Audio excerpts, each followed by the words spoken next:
नमस्कार श्रोते हो. ज्ञानेश्वरीच्या दुसऱ्या अध्यायातील आजच्या भागात आपण 141च्या पुढील ओव्या पाहूयात. ओम नमो ज्ञानेश्वरा. ना तरी मठी आकाश जैसे मठाकृती अवतरले असे, तो भंगलिया आपसे स्वरूपची. तैसे शरीराच्या लोपी सर्वथा नाशू नाही स्वरूपी. म्हणूनी तू हे नारोपी भ्रांती बाप्पा. जैसे जीर्ण वस्त्र सांडिजे मग नूतन वेढीजे, तैसे देहातरते स्वीकारिजे चैतन्यनाथे. या ओव्यांचे वर्णन करताना इथे माऊली म्हणतात, आकाश ज्याप्रमाणे माठाच्या आकारासारखे झालेले दिसते, पण तो माठ फुटल्यावर ते सहजच आपल्या मूळ रूपाने राहते. अगदी त्याचप्रमाणे शरीराचा नाश झाला तरी प्राण्यांच्या मूळ शरीराचा नाश होत नाही. म्हणून हे बाबा, तू स्वरूपाच्या ठिकाणी नाशाच्या भ्रांतीचा आरोप करू नकोस. ज्याप्रमाणे जुने वस्त्र टाकावे आणि मग नवीन नेसावे, त्याप्रमाणे हा आत्मा एक देह टाकून दुसरा स्वीकारतो.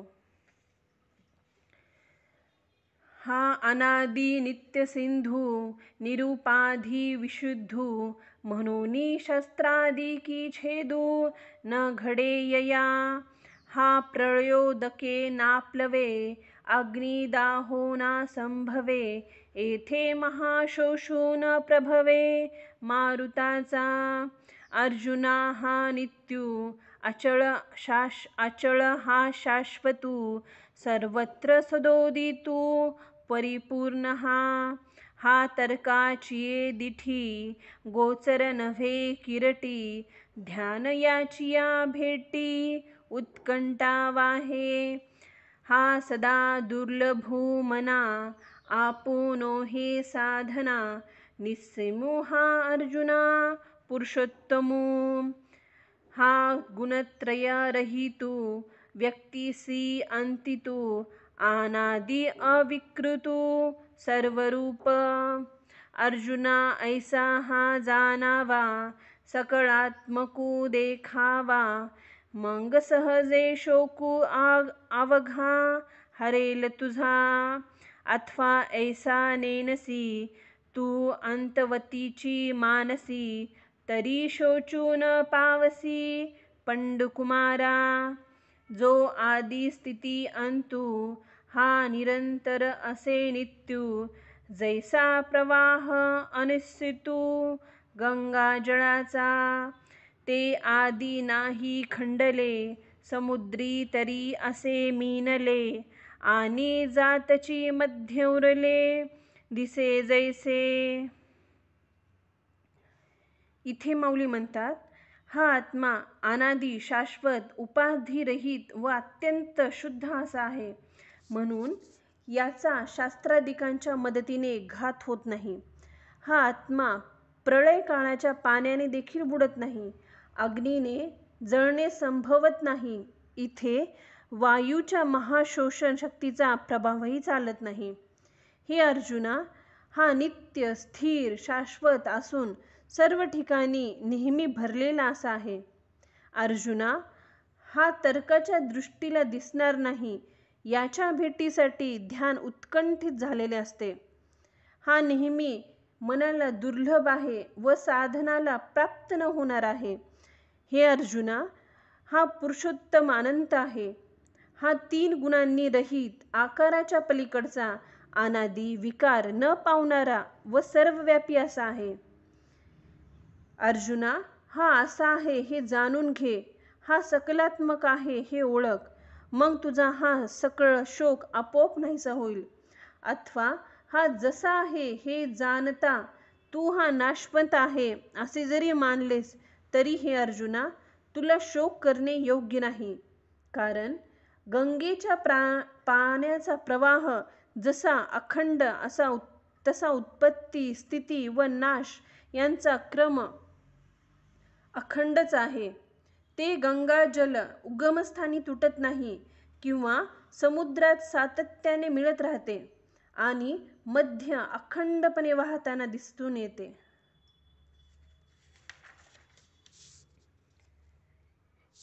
ये तीन्ही तया परी सरीचच सदा अवधारी भूतासी कवने अवसरी ठाकतीना म्हणोनी हे आघवे एथ तुझन लागे शोचावे जे स्थितीची ही स्वभावे अनादि ऐसी ना तरी हे अर्जुना नयेचिया तुझिया मना जे देखोनी लोकू अधीना जन्मक्षया तरी एथ काही तुझ शोकासी कारण नाही हे जन्म मृत्यू पाही अपरिहार उपजे ते नाशे नाशले पुनरपि दिसे हे घटिका यंत्र जैसे परिभ्रमेगा ना तरी उदो असतु आपसे अखंडित होत जात जैसे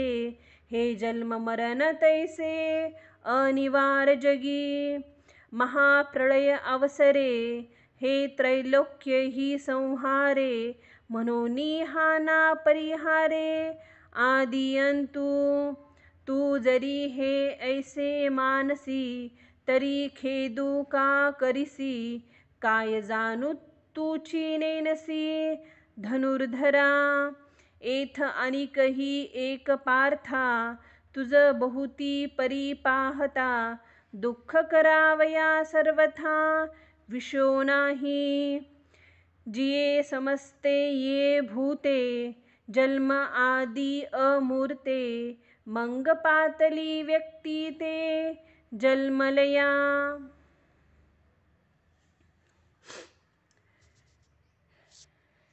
इथे माऊली म्हणतात, तसे उत्पत्ती स्थिती आणि लय हे तिन्ही नेहमी बरोबरच असतात असे समज. ही कोणत्याही वेळी प्राण्यांना थांबविता येत नाही. म्हणून या सर्वांकरिता हा व्यर्थ शोक का करतोस? ही व्यवस्था अनादिकालापासून चालत आलेली आहे. अथवा अर्जुना, हा जीवलोक जन्म मृत्यूच्या अधीन आहे असे पाहून जरी हे तुझ्या मनाला येत नसेल तरी पण तुला शोक करण्याचे कारण नाही.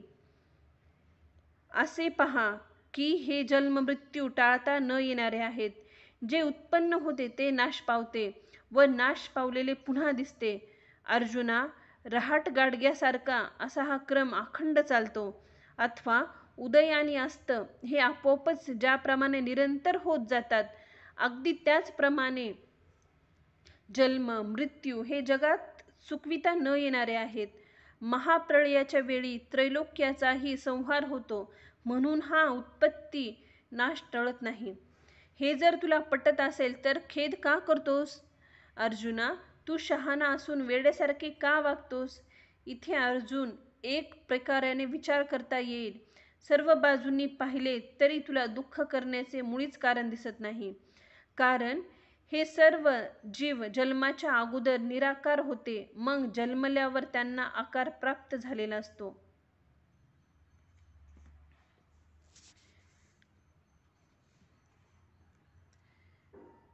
श्रोते हो, ज्ञानेश्वरीच्या दुसऱ्या अध्यायातील इथे आपल्या 164 ओव्या पूर्ण झालेल्या आहेत. ओम नमो ज्ञानेश्वरा. झालेली सेवा मी सद्गुरू ज्ञानेश्वर माऊलींच्या चरणी रुजू करते. ओम नमो ज्ञानेश्वरा.